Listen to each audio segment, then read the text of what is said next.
Muy buenas tardes, bienvenidos un día más a Todo es Geopolítica, bienvenidos al programa en el que les contamos, repasamos y analizamos todo lo que está pasando en el tablero geopolítico en un fin de semana marcado por la ausencia de ataques, con un Trump que frena la guerra y con mensajes potentes por parte de Estados Unidos que advierten a Trump de que se están quedando sin misiles. Enseguida vamos a contarles qué está pasando en Estados Unidos, qué está pasando en Irán, que por cierto ha recibido un ataque por parte de Ucrania durante el fin de semana, un ataque a un barco que, bueno, se habla también de cómo está escalando esta guerra y en un día en el que el presidente ruso Vladimir Putin ha lanzado un duro mensaje a Europa. Dice que, bueno, que el pueblo ruso no se va a doblegar y además advierte sobre nuevos avances en el frente. Enseguida vamos a analizar todo esto con los mejores expertos, pero antes vamos a andar en las últimas horas. Vamos a empezar mirando precisamente al presidente de Estados Unidos, un Donald Trump que ha pausado los ataques a Irán ante los mensajes, ante las preocupaciones del ejército de Estados Unidos y el vicepresidente J.D. Vance, sobre todo por el posible agotamiento de las municiones, es lo que reportan varios medios en Estados Unidos este domingo. Como les contamos, Trump suspendió los bombardeos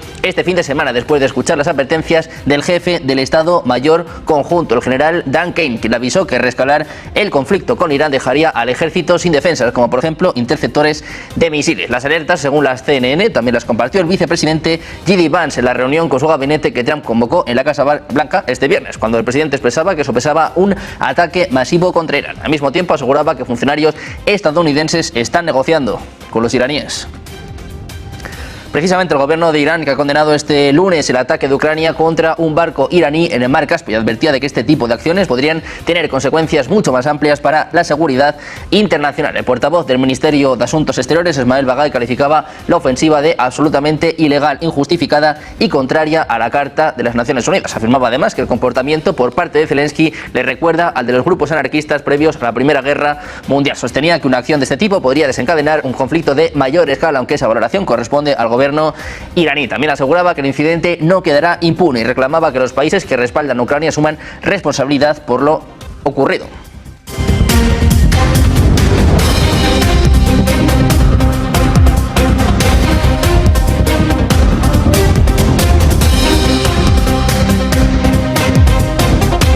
Además, el presidente de Rusia, Vladimir Putin, asegura este lunes que nadie puede doblegar al pueblo ruso jamás. Afirma que eso nunca ha ocurrido y nunca ocurrirá, en un discurso en el que defendía la resistencia de su país frente a las presiones externas. Putin sostuvo que los enemigos de Rusia han recurrido a métodos abiertamente terroristas. Este es el último mensaje por parte del presidente ruso.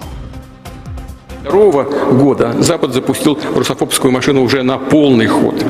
Просто ставит мировые рекорды, причем сразу по двум критериям: и по числу так называемых санкций, и по их бесполезности, по ущербу, который эти санкции наносят прежде всего самим их авторам и инициаторам, народам некоторых европейских, да и других государств. Желая пошатнуть российское государство, спровоцировать общественный раскол в нашей стране, попытались задушить нашу экономику, финансовую систему, банковскую сферу, подорвать потенциал науки и промышленности, образования. Более того, не в силах победить Россию на поле боя, делают ставку уже на откровенно террористические методы ведения борьбы с нашим народом. Но народ России никому и никогда не сломить. Этого не было никогда и никогда не... Atentos a los mensajes por parte del presidente ruso en un día marcado por la respuesta de Irán a este ataque de Ucrania, también mirando por supuesto a este frenazo por parte de Donald Trump. Vamos a analizar todo esto y mucho más de la mano de los mejores expertos. Hoy tenemos a José Luis Orella, profesor de Historia Contemporánea en la Universidad CEU San Pablo. ¿Qué tal? Buenas, José Luis. Muy buenas, es un placer estar con vosotros y con el resto de mis compañeros de tertulia. Pues muy buenas tardes, José Luis, encantados de contar contigo. Tenemos también a Juan Belikov, analista de seguridad y defensa. ¿Qué tal? Muy buenas, Juan. Buenas tardes. Buenas tardes, ¿cómo les va a ustedes? Y por último, les vamos a presentar también a Cristian Lamesa, analista internacional. ¿Qué tal, Cristian? Buenas tardes. Buenas tardes, encantado de estar una vez más con vos y con los compañeros.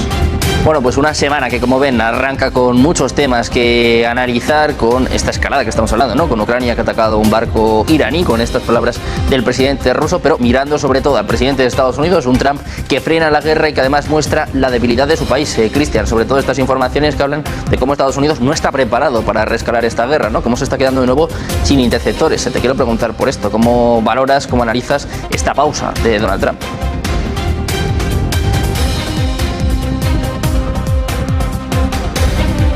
Sí, Cristian. Sí, sí, no sé si estoy teniendo yo problemas con la conexión, pero te escucho un poco entrecortado. Pero bueno, si ustedes me toman bien, sigo con la respuesta. Sí, listo, nosotros perfecto. Te escuchamos. Bien, bien. Bueno, el tema de Trump y esta especie de cese al fuego de lo que ha habido este fin de semana, el jefe del Estado Mayor Dan Kane, ¿no?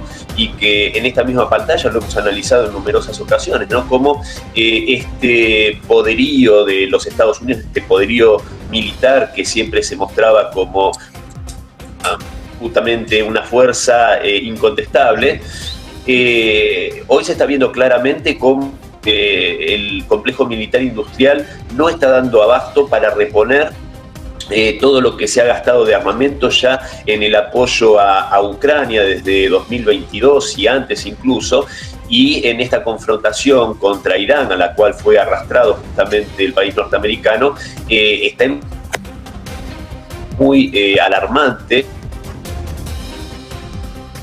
El mismo Donald Trump, durante la administración Biden, había alertado sobre esto, ¿no? Sobre la merma en el stock del arsenal bélico de munición, etcétera. También lo había manifestado el jefe, el secretario de la OTAN, cuando dijo que Rusia sola fabricaba de toda la OTAN junta, incluido Estados Unidos. Entonces realmente yo creo que se ha metido en un berenjenal Donald Trump, en el cual está no solo no pudiendo mostrar el poder necesario para doblegar a Teherán, sino que está mostrando ante el mundo entero y ante los que son tal vez sus grandes competidores, como puede ser China e incluso la misma Rusia, está mostrando un costado muy débil, está mostrando que no es esa fuerza que se creía invencible.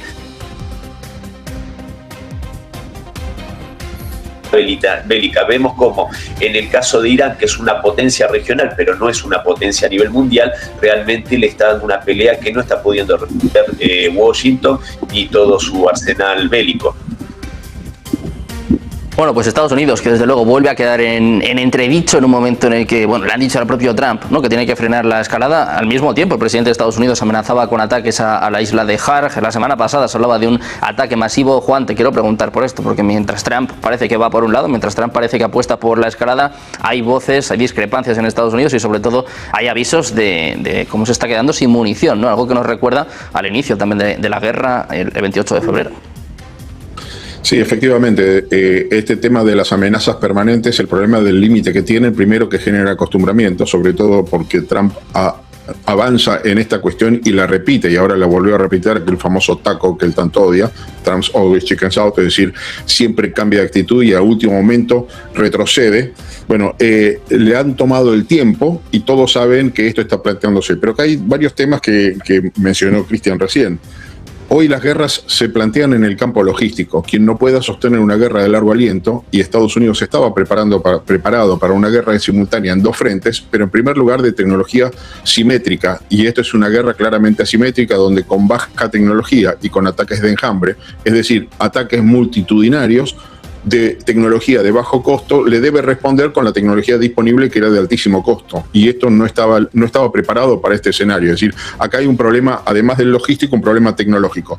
Y el tercer problema es que se habían acostumbrado que iban a hacer intervenciones rápidas, de muy corto aliento, 15 días, 20 días, no 5 meses como viene este conflicto. Sostener además un conflicto de 5 años en un frente y otro de 5 meses, que además ya tiene un antecedente muy largo, con amenazas además en otros frentes que se pueden disparar, realmente es un esfuerzo que es muy difícil de sostener, ¿no? Y este tema tecnológico no es un tema menor, porque definitivamente generó una obsolescencia aceleradísima de la tecnología disponible, que ya estaba prevista, se sabía que esto podía ser, y esto es uno de los motivos por los cuales los arsenales no estaban preparados para el largo aliento, porque sobre el combate se van tomando lecciones y se desarrollan nuevas tecnologías en base a esto, pero no en un conflicto que dura lo que está durando. Recordemos que Trump, cuando asumió, dijo Ucrania la terminó en 24 horas, y cuando empezó la guerra de Irán, él dijo esto en 15 días termina, después dijo 4 semanas, ya llevamos 5 meses, y esto va a más. Entonces en este momento le están advirtiendo, no tenemos este problema, no podemos continuar en este escenario porque estamos agotando nuestras reservas. Es más,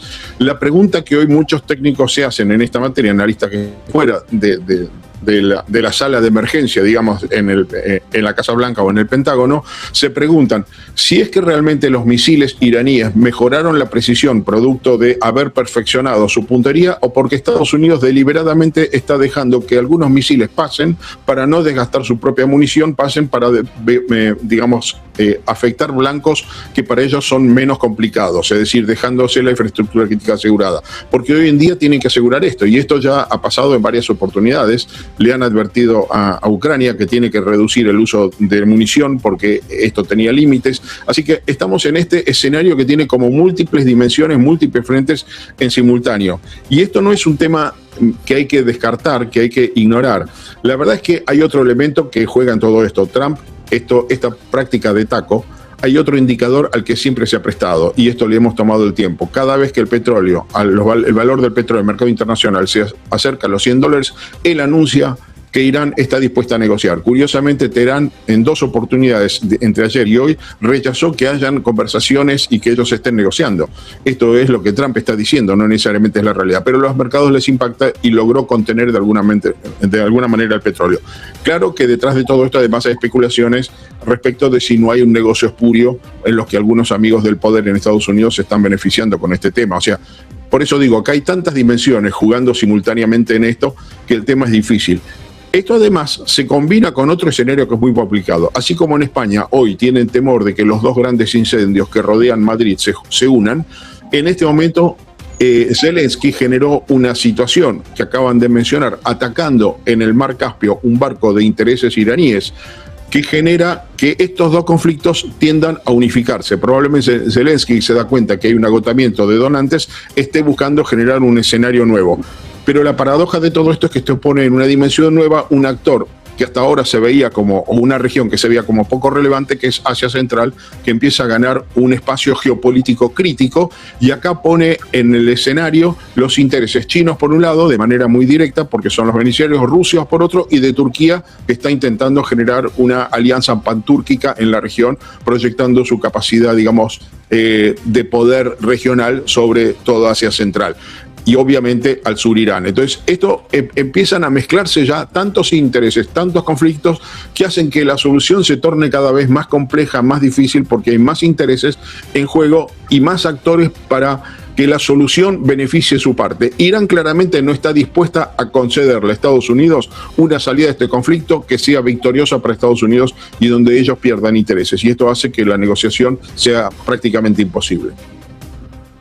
Bueno, pues de momento lo que sabemos es que Irán, como bien nos está diciendo ahora mismo Juan, está dejando sin salida a Estados Unidos, parece que también se está quedando sin misiles y parece, bueno, pues que Trump empieza una vez más a recular. Enseguida vamos a seguir mirando esto, pero antes vamos a contar rápidamente una noticia de última hora. Les decíamos que esta semana va a estar marcada por las visitas a la Casa Blanca con Benjamin Netanyahu, que está a punto de aterrizar en Estados Unidos. También va a hacerlo en los próximos días, en las próximas horas, un Volodymyr Zelensky, que su país, que Ucrania, pide una reunión de emergencia. Noticia importante de última hora: Ucrania pide una reunión de emergencia del Consejo de Seguridad de la ONU. Ucrania ha solicitado la convocatoria de una reunión de emergencia del Consejo de Seguridad ante el deterioro de la situación de seguridad. Es lo que apuntan diversas informaciones. La sesión está prevista para celebrarse en las próximas horas. La petición de Kiev se produce en un contexto de creciente tensión internacional y busca abordar los últimos acontecimientos relacionados con el conflicto, así como analizar posibles respuestas por parte de la comunidad internacional. Por el momento nos han dado a conocer oficialmente los asuntos concretos que Ucrania pretende plantear en esta reunión, aunque se espera que los miembros del Consejo debatan la evolución de la crisis y sus implicaciones para la seguridad internacional. La reunión de emergencia llega en un momento especialmente delicado, marcado por el aumento de las tensiones en varios frentes geopolíticos y por la preocupación de la comunidad internacional ante una posible ampliación de los conflictos en curso. Enseguida vamos a analizar precisamente, bueno, pues un evento, un incidente en el que ha estado también inmerso Ucrania con este ataque a un barco iraní, que ha sido una de las noticias del fin de semana. Pero antes, José Luis, te quiero preguntar a ti también por esto, ¿no? Cómo Trump parece que vuelve a marcarse un taco y también cómo se habla en Estados Unidos de que se están quedando sin misiles, ¿no? Cómo la guerra empieza también a pasar factura, en este caso al Pentágono.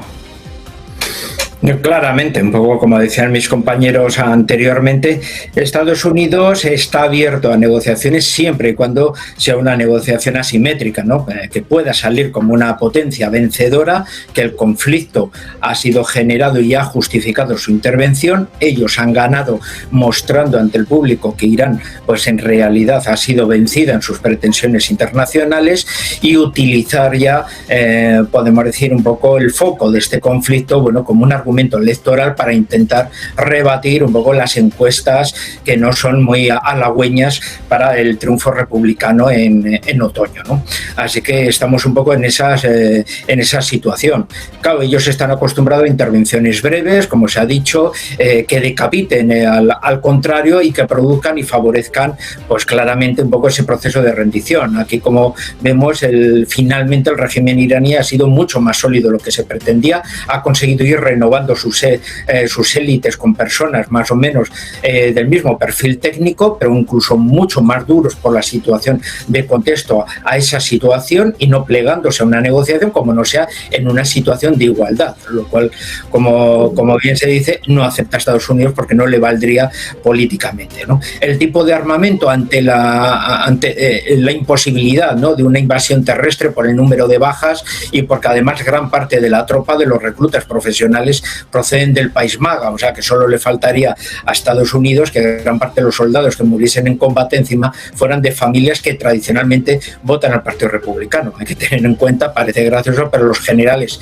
proceden de la élite, están muy vinculados al Partido Demócrata, pero la tropa, los suboficiales y la tropa habitualmente son gente del común que vienen un poco del país Maga, con un sentimiento de patriotismo, de valores, de principios, y que han ido allí. Así que tampoco pueden jugar con la vida de muchos de los miembros de las familias que les votan, que se podrían quedar en su casa, no irían a votar al Partido Demócrata. Claro, eso significa que las operaciones tienen que ser claramente aéreas, muy técnicas, y el armamento no es lo mismo. No estamos en una guerra de desgaste donde la munición es la misma, es ampliar los trenes de producción de las fábricas, sino que estamos hablando de un armamento muy complejo. En muchos casos se necesitan minerales muy especiales, y por lo tanto, aunque las fábricas estadounidenses estén dispuestas a producir más, tenemos en cuenta que muchos de estos minerales, ¿de dónde provienen? Pues provienen, sus países de producción, curiosamente, vienen de países que son BRICS, y que rápidamente han reducido la oferta en el mercado libre,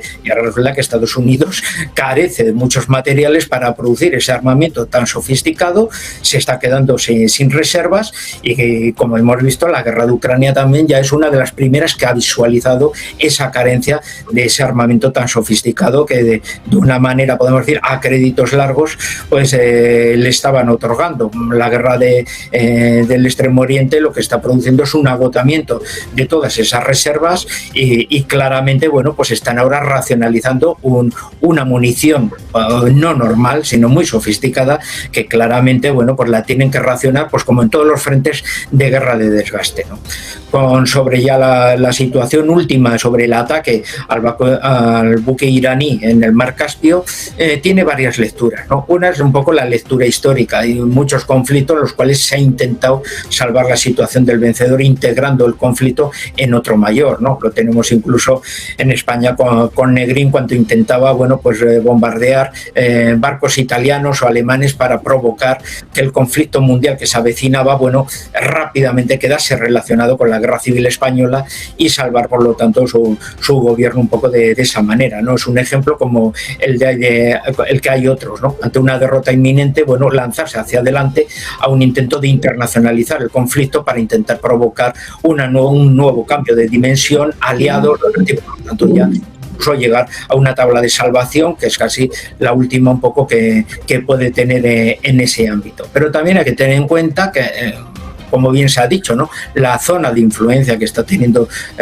Turquía desde hace ya bastante tiempo, ¿no?, en todo ese ámbito, en estas fechas también ha sido el punto de reunión del presidente de la Federación Rusa con el presidente de Kazajstán, en una ampliación de acuerdos comerciales e incluso defensivos que han tenido entre los dos países. Y hay que también tener en cuenta la difícil situación de países vecinos como el propio Kazajstán, que reconoce la inviolabilidad un poco del país de Ucrania, Ucrania, pero por otra parte sus exportaciones energéticas dependen de la Federación Rusa, que han sido previamente muy atacadas precisamente por los ucranianos para debilitar esa relación entre esos países, ¿no? El ataque al Mar Caspio no deja de ser un ataque claramente a Irán por esa internacionalización, pero ojo, también un aviso muy creciente a todos los países del Asia Central que están muy tranquilos, que mantienen una vía diplomática que podríamos considerar incluso favorable a Ucrania y una agenda económica muy favorable también a Federación Rusa, ¿no? Hay que ver incluso casi que llegaba al título cómico, pues, bueno, la compra, bueno, de alta tecnología que podían tener países como Kirguistán, que hasta estos momentos nunca habían tenido, ¿no? Bueno, pues vemos que muchos países están acrecentando sus economías un poco por la situación de guerra, y Ucrania es posible también que haya dado un poco ese aviso de que, ojo, que yo puedo llegar a cualquier sitio, y por eso también esas respuestas a lo que podría ser ese pulmón económico por parte del presidente ruso de decir, ojo, que yo también procedo del mundo de las sombras como coronel del KGB, y la guerra en el mundo de las sombras las conozco muy bien, porque la Guerra Fría fue fría, pero en el mundo de las sombras fue muy caliente, ¿no? Entonces ahí tenemos muchos avisos, muchas luces y muchos peones en este nuevo tablero de ajedrez que se avecina. Bueno, pues una guerra con muchos escenarios, una guerra que poco a poco va escalando, con un Trump que de momento, bueno, pues se frena el conflicto, pero con esto que nos estaba contando ahora José Luis, ¿no? Con una noticia importante de este fin de semana por la que te quiero preguntar, Cristian, el hecho de que Ucrania haya atacado un barco iraní. Decía Zelensky que Irán y Corea del Norte ya están involucrados en esta guerra, decía incluso que 30.000 soldados norcoreanos iban a meterse de lleno en el conflicto, y ahora, bueno, pues parece que Ucrania responde atacando a un barco iraní. Te quiero preguntar por las consecuencias de esto y también si crees, si esperas que haya una posible respuesta. Sí, lo de Ucrania no sorprende, por lo menos a mí, viniendo del régimen de Zelensky, que siempre busca escalar. Ya no quiero ser repetitivo, pero hay que recordar cuando en la reunión en el Salón Oval, Donald Trump, el mismo Donald Trump, le dijo a Zelensky que estaba jugando con la Tercera Guerra Mundial. Ese es el carácter de este personaje, que se está volviendo bastante inestable, ya de por sí lo era, pero en este sentido hay que tener en cuenta todo lo que ha ocurrido en las últimas semanas y meses, con incluso conflictos bastante profundos con Polonia, que es uno de los principales patrocinadores de Ucrania como proxy en esta guerra contra Rusia, y que ya es indisimulable lo fuera de control que está Zelensky. Yo creo que es un personaje que está salido de control respecto a lo que esperan y esperaban sus patrocinadores. Y en este sentido, que obviamente esta situación creo que un poco es justamente empujada por la posición que mostró Donald Trump, por lo menos en su primer año de este gobierno, buscando una salida pacífica con Rusia, que hoy, al día de hoy, no sabemos si fue una intención real o una postura, lo de Anchorage, pero sí, por supuesto, que Zelensky, a partir de ese mismo momento, como ya venía haciéndolo, busca escalar y escalar. Hay que recordar también, Sergio, si me permitís, que fue el régimen ucraniano el que, ya sea intencionalmente o por accidente, no lo sabemos esto, pero mató con un misil antiaéreo a 2 campesinos en Polonia, saliendo a gritar a los 4 vientos que esto había sido un ataque de Rusia y que Polonia tenía que invocar el artículo 5, lo cual hubiese llevado a un enfrentamiento abierto, porque el enfrentamiento ya está entre Rusia y Europa. Pero eso hubiese sido un enfrentamiento abierto, y algunas horas después o días se supo que por supuesto eso había sido un misil ucraniano el que había causado estas 2 muertes en Polonia. Entonces Zelensky busca por todos los medios escalar. Creo que el asesinato de esos 21 estudiantes de esa escuela pedagógica en Lugansk, el ataque a un dormitorio escolar que estaba claramente identificado de esa forma, también ha sido una forma de escalar con Rusia, de que Rusia profundice los ataques para victimizarse y para buscar justamente que Europa, en la medida de lo posible, se involucre abiertamente. Y en este ataque, sin ningún tipo de provocación, porque el argumento de que llevaba armamento a Rusia realmente me parece bastante dudoso. Rusia tiene una excelente y muy próspera industria militar, que ya dije incluso en la referencia que hice al secretario de la OTAN, y si bien obviamente los drones Guerán 2 son un desarrollo a partir de tecnología y de diseño iraní, los Guerán son producidos en Rusia, son la versión rusa del Shahed, e incluso con mejoras como si no me equivoco, el Guerán 4, que ya tiene propulsión en vez de a hélice, a reacción. Entonces ese es un argumento que a mí me parece por lo menos algo vacío, ¿no? El de que se atacó este barco porque llevaba armamento. De todos modos, obviamente que viola el derecho internacional, y sin duda yo creo que ahí también vemos la injerencia de Netanyahu, ¿no? Porque al primer ministro del país hebreo, por supuesto que le interesaría que haya una escalada mayor y que ante una respuesta iraní contra Ucrania, tener la esperanza de que justamente Europa o algunos países, por lo menos del viejo continente, se adhieran abiertamente a la agresión contra Irán. Entonces, obviamente, todo esto compone un tablero bastante complejo, en el cual, como ya hemos dicho en otras oportunidades, en el escenario iraní lo más peligroso que vemos en este momento es justamente el Estado de Israel, porque parece no tener ningún freno racional por parte de sus élites supremacistas, racistas y genocidas. Y por el otro lado tenemos un Volodymyr Zelensky totalmente fuera de control, mordiendo la mano de los que le dan de comer, como en el caso de Polonia.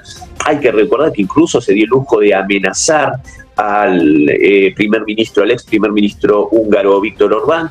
Entonces, pero bueno, sigue obviamente sirviendo a las estrategias del globalismo, y esto está demostrado, y con esto cierro, con la primera recepción oficial del nuevo primer ministro británico, justamente a Volodymyr Zelensky, mostrando claramente que, como también habíamos dicho en esta misma pantalla, en el caso puntual del Reino Unido, por supuesto que pueden cambiar una figurita, un primer ministro, incluso pueden cambiar de partido, de conservador a laborista. Lo que no va a cambiar nunca es justamente el carácter globalista, otanista y antirruso que tienen en este caso permanentemente en el número 10 de Downing Street. Bueno, pues hoy precisamente un Zelensky que se encuentra en Reino Unido, con un Andy Barham que en su primer recibimiento internacional, bueno, pues va a recibir la visita de Volodymyr Zelensky. Juan, te quiero preguntar a ti también por esto, ¿no? Por Ucrania, por Zelensky, sobre todo por esta nueva escalada tras el ataque a un barco iraní. ¿Qué supone esto? ¿Hasta qué punto puede involucrar a Irán en el conflicto? Y también, si crees que va a haber algún tipo de consecuencia. Sí, yo creo que estamos en un problema bastante grave, porque los dos conflictos que tenemos están escalando verticalmente, en el sentido de cada vez atacamos elementos más profundos y cada vez cruzamos líneas rojas que van más allá de blancos estrictamente militares, y esto tiene connotaciones que generan una espiral grave, porque ya no se están atacando las capacidades, digamos, operativas del componente militar del otro, sino que se está afectando la capacidad, digamos, la calidad de vida del otro y la capacidad de desarrollo futuro, cuando se atacan infraestructuras como la energía, puentes ferroviarios, terminales. En Rusia en este momento funciona a pleno una sola refinería, las demás fueron todas destruidas. Y lo curioso es que, como lo comenté la semana pasada, Putin no está respondiendo a esto. Es más, cuando Ucrania indirectamente, obviamente como lo está haciendo Zelensky en general, le ofreció a Rusia un acuerdo de no ataques en profundidad para no continuar con estos ataques, Putin dijo que no, con lo cual yo vaticiné: Putin está preparando una respuesta dura, y yo diría está esperando el momento adecuado va a ser el otoño. El otoño es el momento, otoño-invierno es la mejor época para Rusia en su despliegue militar y su ofensiva, porque va a poder mover esta guerra de trincheras más aceleradamente que lo que está hoy. Pero acá hay un tema que además hay que tener en cuenta, que es la escalada horizontal, porque estamos incluyendo a otros actores en el juego. Por ejemplo, este acuerdo que hace Trump con un país del Golfo, dándole a entender que puede llegar a tener acceso a tecnología nuclear avanzada, sabiendo que esto es inviable porque inmediatamente lo condicionó a los acuerdos de Abraham. Poner a un país islámico forzándolo a respetar los acuerdos de Abraham cuando hay países islámicos atacados por el propio Estados Unidos y por Israel, claramente era inviable, con lo cual esto es imposible. Pero esta condicionalidad apareció ex post, que es un elemento que Trump utiliza regularmente. En la negociación de una compra-venta de una propiedad, un auto, yo puedo negociar estas cosas después del acuerdo inicial. Cuando logré el sí del otro, empezar a discutirle, bueno, pero a ver, no le funciona bien la rueda derecha, entonces quiero una rebaja. Esto en la política internacional no funciona así, y esto Trump parece no haberlo entendido. Ahora, el problema es que despertó un monstruo adicional, porque ahora otros países se dicen, resulta que los países islámicos entonces sí podrían tener, no hay un doble estándar. A ver, Corea del Sur en este momento está cuestionando por qué no pueden tener ellos desarrollo nuclear. Y esto pone en el escenario nuevamente a la recién mencionada Corea del Norte, que ya de por sí está, es decir, esta escalada horizontal, donde bajo tierra están entrando otros, no es solamente los hutíes que están en esto, están entrando otros. En este momento, lo que plantea Netanyahu le dice a Estados Unidos, ustedes encárguense de Irán, nosotros nos encargamos del Líbano, no mezclemos los tantos. Y Mojtaba Khamenei claramente dijo hoy, lo dijo en 2 oportunidades, claramente hizo saber que no hay ninguna negociación que no incluya el respeto del punto 1 de los 14 puntos anteriores, que es respetar la soberanía del Líbano. Léase, no se toca Hezbollah. Y esto obviamente para Israel es inviable. Pero lo que quiero decir, estamos vinculando todos los conflictos. Como si todo esto fuera poco, tenemos el episodio del Mar Caspio, donde estamos llevando el conflicto de Irán a vincularlo con un conflicto europeo. A ver, ¿esto qué quiere decir? Que estamos intentando arrastrar a la OTAN en el conflicto de Irán, por un lado, y tenemos a Corea por el otro. Es decir, ¿a dónde estamos yendo? Y acá empieza aquella hipótesis de que estamos caminando derecho a la Tercera Guerra Mundial. Parece no ser una idea tan alocada. Ahora, estamos jugando con fuego. Estamos jugando con fuego. Yo digo, estas vinculaciones hay que pararlas de cualquier manera.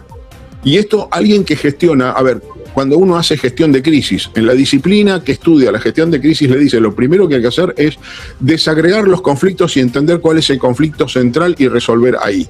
Cuanto más tardamos, más conflictos adicionales se van a sumar y más difícil va a ser resolver la crisis. En eso estamos acumulando problemas en el medio, como si fuera todo esto poco. Recién lo mencionó José Luis, de paso, pero me parece un tema no menor, el tema de las tierras raras. Parte del problema de la logística, la tecnología y la munición requiere tierras raras.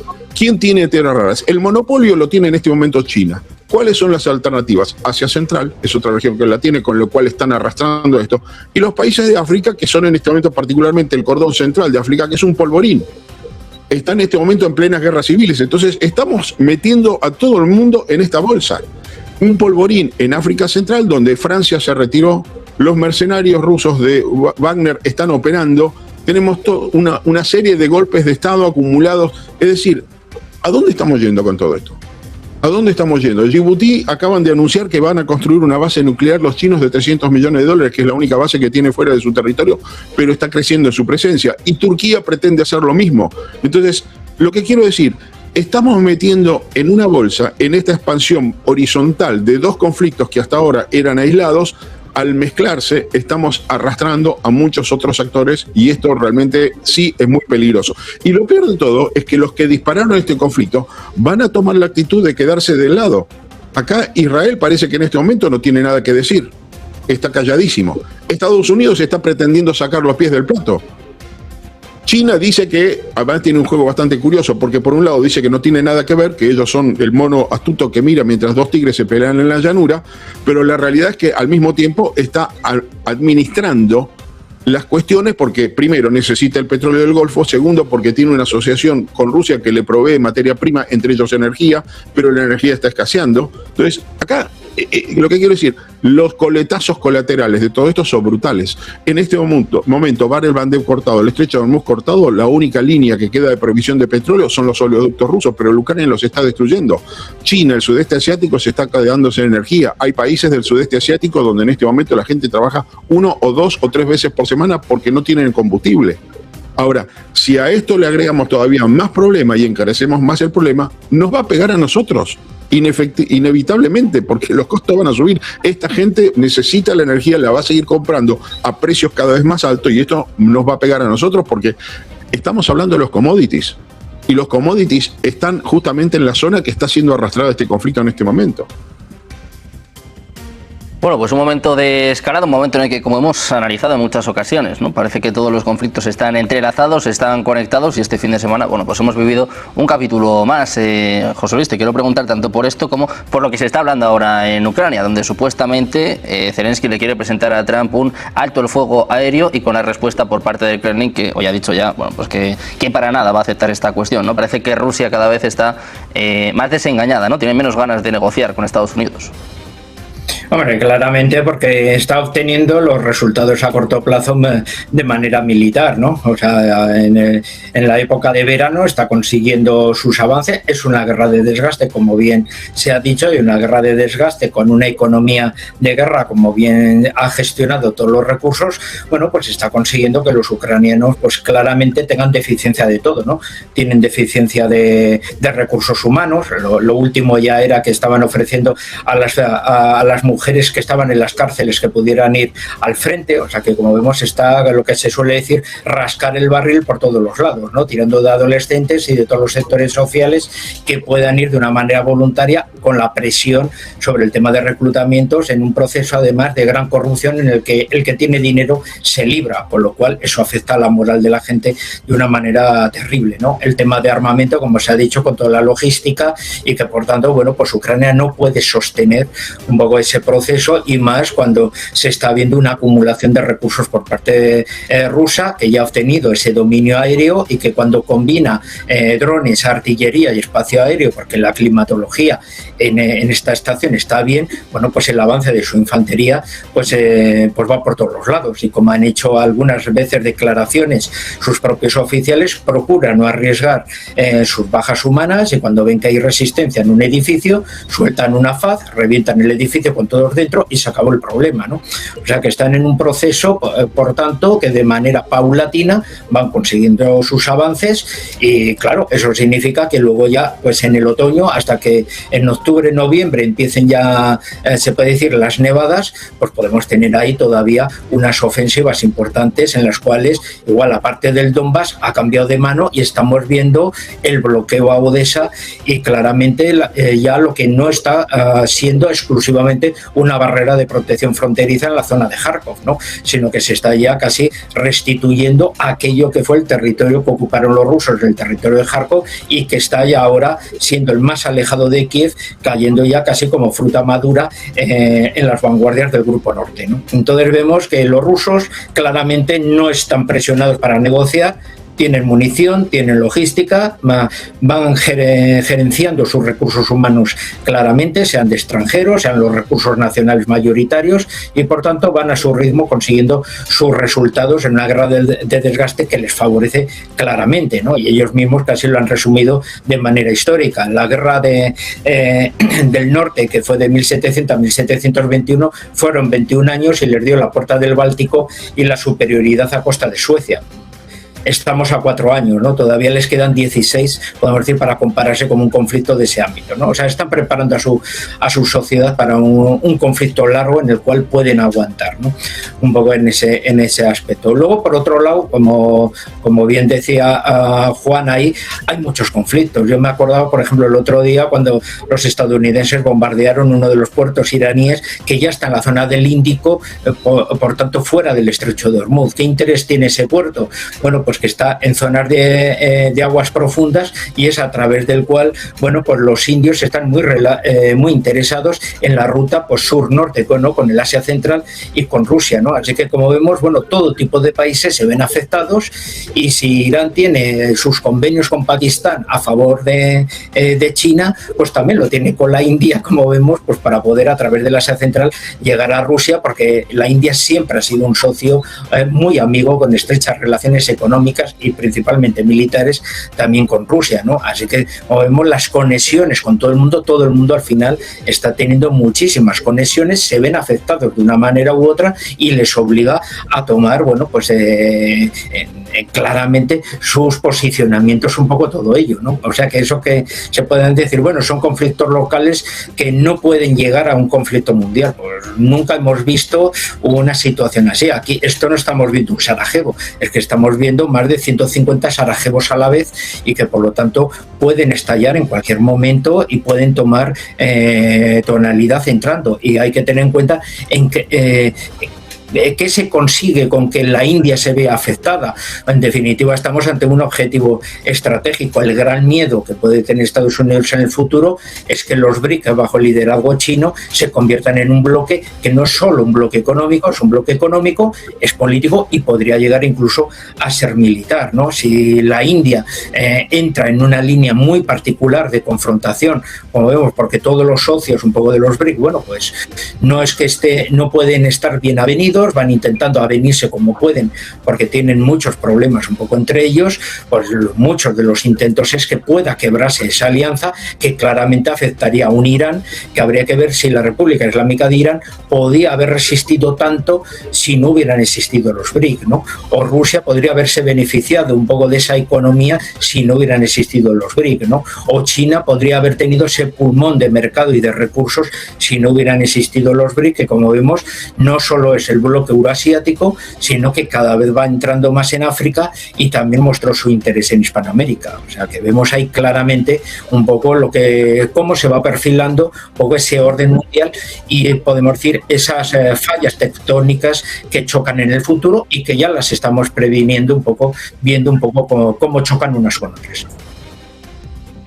Bueno, pues hablando de Rusia, ya hemos escuchado a su presidente, ya hemos escuchado a Vladimir Putin que advertía a Europa, advertía a Occidente, le decía, bueno, pues que no van a doblegar al pueblo ruso, y hemos escuchado también a un Dmitry Peskov que, bueno, básicamente rechaza este alto el fuego, esta tregua aérea. Cristian, te quiero preguntar por esto, ¿qué visos ves de que eso pueda prosperar? Si crees que la reunión de Trump y de Zelensky puede ayudar en algún sentido y si crees, pues eso, que es todavía posible negociar.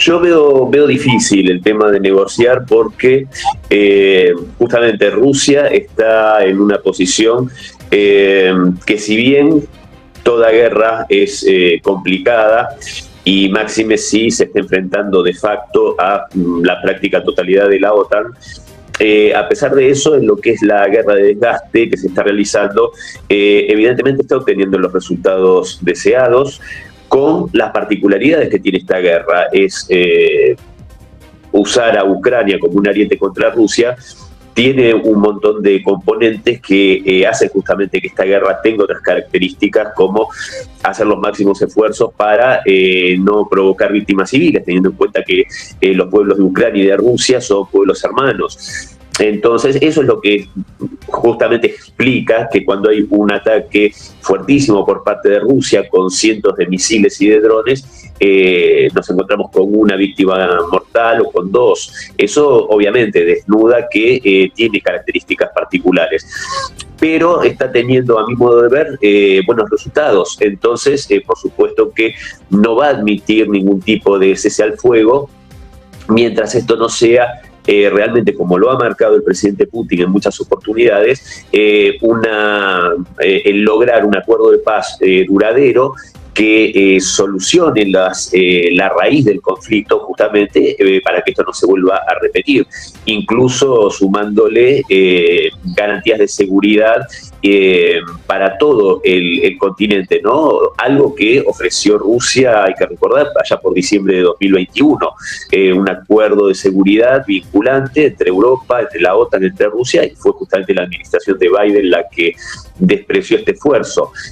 Por lo tanto, no veo posibilidades, no sé sinceramente qué le puede brindar Donald Trump a Zelensky en una reunión futura, a qué puede acceder, porque también, como todos vemos, la posición de Trump no es para nada cómoda, habiéndose metido en este berenjenal en Irán, del cual no sabe cómo salir de una forma en la cual pueda por lo menos simular una victoria que no lo deje en una posición realmente vergonzosa entre sus propios votantes, como también se manifestaba por parte de los compañeros, ¿no? Este MAGA, America First, que es el que lo llevó al Salón Oval por una segunda oportunidad. Entonces, sinceramente, no veo que vaya a haber nada en ese sentido, porque Rusia, primero, ya se dio cuenta que no puede confiar para nada en Occidente, no puede confiar en ninguno de los mandatarios europeos globalistas, y también se encontró con que el mismo Donald Trump, a pesar de mostrar unas intenciones, ya sean reales o no, direccionadas a la paz con Rusia, evidentemente, ya sea por él mismo o por factores de poder dentro de su gobierno, no lo está logrando. Por lo tanto, Rusia, yo creo que la mejor fórmula que tiene es ir por conquistar y conseguir todas las metas que se había puesto al inicio de esta operación militar, como la desnazificación de Ucrania, el generar un entorno seguro y poder alejar, ¿no?, la amenaza de la OTAN. Y aparte, con esto cierro, lo que es lamentable como las élites políticas occidentales, europeas especialmente, una y otra vez compran su propia propaganda y se golpean y chocan con la misma piedra. Como bien mencionaba José Luis, y mencionaba el tema de cuando fue la confrontación a comienzos del siglo XVIII entre Rusia y Suecia. Hay que recordar que, como dijo el presidente Putin, nunca han podido doblegar al pueblo ruso, aunque haya sido a un costo enorme justamente para ese pueblo, pero no lo lograron con las cruzadas del norte, no lo lograron con la invasión polaco-lituana de Moscú, una invasión totalmente barbárica contra el pueblo ruso, no lo consiguió Napoleón con una coalición prácticamente paneuropea, no lo consiguió Hitler también con una prácticamente coalición paneuropea, y sinceramente yo no lo veo, y los rusos tampoco ven por qué en esta situación habría de ser distinto. Bueno, pues pendientes de la postura de Rusia en lo que puede ser una semana decisiva, sobre todo con esta reunión entre Trump y Zelensky, y bueno, pues con este planteamiento sobre un alto el fuego aéreo. Juan, quiero saber también tu opinión sobre lo que ha dicho hoy el presidente ruso y sobre lo que puede pasar en los próximos días, en esta semana. Bueno, como dijo recién Cristian, y José Luis también lo mencionaba antes, acá el problema son si hay espacio para los acuerdos. El problema es que cuando se desconfía de la contraparte, porque la contraparte te ha mentido reiteradamente, la negociación se hace muy difícil. Y esto pasa en los dos frentes. El memorando de entendimiento es lo mismo. Se formó un memorando absolutamente inviable, punto por punto, es inviable. Y el primero que le incumplió es básicamente Estados Unidos. Incumplió el punto 1, el punto 4, el punto 5, el punto 7. Absolutamente todos los puntos de aquel memorando fueron incumplidos, porque después aparecieron condicionalidades ex post que explicaban por qué no lo podían cumplir, etcétera, etcétera. Bueno, lo mismo acaban de firmar con Arabia Saudita cuando le dicen ustedes pueden tener armamento nuclear, pero eso después de firmarlo, después de decírselo al día siguiente, dijeron, bueno, pero tienen que reconocer Israel, el acuerdo de Abraham, etcétera, etcétera. Bueno, este es el tipo de cosas que pasa. A ver, Putin lo repite, Rusia reiteradamente ha intentado sumarse a un sistema globalizante, pero global, no un global bajo la batuta norteamericana, donde algunos entran y otros no. Oye, solamente entras si aceptas la batuta del norteamericano. En tres oportunidades, a Gorbachev primero, a Yeltsin después y a Putin por última vez, los tres intentaron ingresar. Es más, Putin llegó a plantear el ingreso de Rusia en la OTAN. Y Clinton le dijo, es una interesante idea. Esa misma noche, él volvió y le dijo, hablé con mi consejo asesor y no. Y cuando se le pidió explicaciones, básicamente la respuesta fue, esta alianza no acepta dos machos alfa en el mismo terreno. Es decir, básicamente lo que estaban diciendo, nosotros queremos esta alianza. Ahora, ¿por qué Rusia fue aceptando que la OTAN a regañadientes avance? Porque la promesa estaba de que Rusia se iba a integrar a la OTAN y que iba a ser una única estructura mundial de seguridad que asegurara la paz mundial. Pero después resulta que todos los cañones apuntaban a convertir a Rusia en el próximo enemigo. Entonces, cuando uno empieza a convertir al próximo enemigo y después te avanza sobre un estado tapón neutral, como que era lo que se había planteado para Ucrania, es más, se desneutraliza Finlandia y Austria. Es decir, ¿cuál es la duda? Entonces, en este momento, más allá de lo que la propaganda occidental diga, Putin es un tipo bastante popular en Rusia. Si va a elecciones libres, va a ganar. Con el 80%, quizás no con el 90%, pero gana. Porque tiene el apoyo, la gente se siente amenazada, se siente agredida. Esta es la realidad. Entonces, Ahora, la paradoja es cuando uno lo compara con la legitimidad de Yeltsin, tipo que tiene mandatos ya cumplidos hace más de 2 años, argumenta quedarse porque en una situación de guerra no se puede cambiar de jinete, estamos de acuerdo en eso, pero el punto es el siguiente, el punto es que no está convocando elecciones y se está perpetuando, como dijo José Luis recién, escalando el conflicto porque escapa hacia adelante cada vez que pierde las cartas. Y esta es la realidad. Ahora, esta locura hay que pararla. John Mearsheimer lo decía claramente, cada año de conflicto Rusia va a ocupar 2 oblasts más, ahora está yendo a por Odessa, y no me sorprendería que de acá a 8, 9, 10 meses nos encontremos con el escenario de que Ucrania no tiene salida al mar, porque va a haber una continuidad geográfica del territorio controlado por Rusia, desde la región cisniestrina, la región moldava, toda la costa, digamos, incluyendo Odessa, todo el Donbass, y por qué no, bueno, ya lo tenemos. A ver, mi madre es oriunda de Kharkov, ucraniana, mi padre es de Kursk.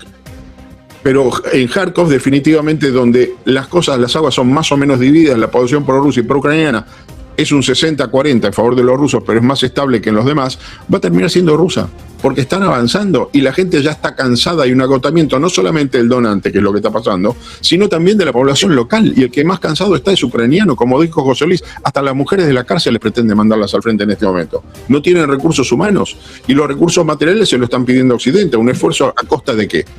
¿A costa de mayores impuestos en España? Regiones que ya no pueden seguir contribuyendo porque el costo fiscal es altísimo, tenemos estados de bienestar difícilmente sostenibles y se pretende llevar al 5% el gasto de defensa del PBI. Es una locura. Esto en situaciones normales es absolutamente inviable. Bueno, ahí vamos. Además, con armas que les vamos a comprar íntegramente a Estados Unidos, porque este es el planteo, que esto sea un negocio para Estados Unidos. Bueno, esto genera rajaduras en todos lados. La coalición está en problemas. Estados Unidos ya no solamente no es confiable para sus enemigos, dejó de ser confiable para sus aliados. Y esto es un problema porque estamos en un mundo que el liderazgo, ¿quién lo va a tomar? ¿China? Bueno, ahí estamos. Bueno, pues un momento complicado, un momento en el que, como ven, como les estamos contando y como estamos analizando, todos los conflictos van escalando. Ahora mismo, por cierto, se están reportando ataques en el puerto ucraniano de Odessa con el Ministerio de Defensa ruso, que dice que también han atacado los puertos de Chornomorsk y Mykolaiv en Ucrania. El presidente ruso, por cierto, que en estos momentos también estamos conociendo que ha firmado un decreto para aumentar en 25.000 efectivos la plantilla autorizada de las Fuerzas Armadas rusas. Vamos a seguir mirando a lo que está pasando en este conflicto, vamos a seguir mirando la geopolítica. Muchas gracias a los tres por estar con nosotros. Cristian, Juan, José Luis, un placer.